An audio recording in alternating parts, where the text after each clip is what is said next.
The federal government must stay out of our province's constitutional jurisdiction and instead work with us to align our emissions reduction efforts with our effective Made in Alberta plan. The emission reduction battle between the Alberta and federal government is heating up now that the feds have released a new framework on the cap. Alberta Premier Danielle Smith says she wouldn't be surprised if the province and the feds wound up in court and is developing a constitutional shield in response to the cap in the coming months. In the meantime, we're going to make sure that they do not damage the investment climate that we have in Alberta.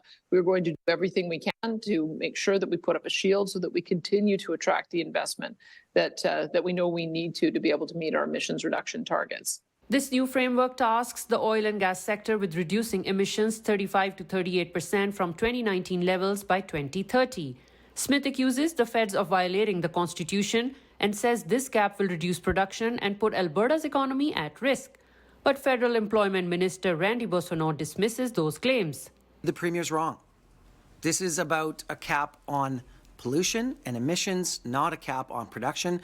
Production levels are predicted to go up. We are going to see an increased number of drilling in 24. That's already on the books. But Smith is not the only one criticizing this policy. The cap is also being called problematic by the Canadian Association of Petroleum Producers, which says in a statement that many decarbonizing technologies are in the early stages of development and Ottawa's targeted timeframe is too ambitious.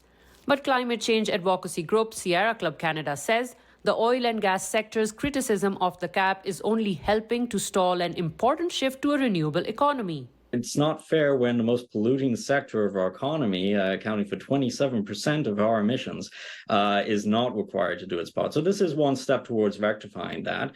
Again, the industry has been given plenty of time to consult on this. They had 91 meetings with the federal government in this February alone just to discuss on this. And they've definitely been given a cap that, they should have no problem meetings.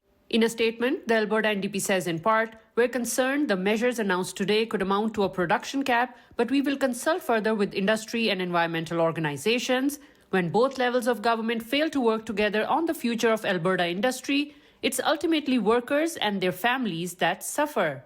In Calgary, Henna Saeed, City News.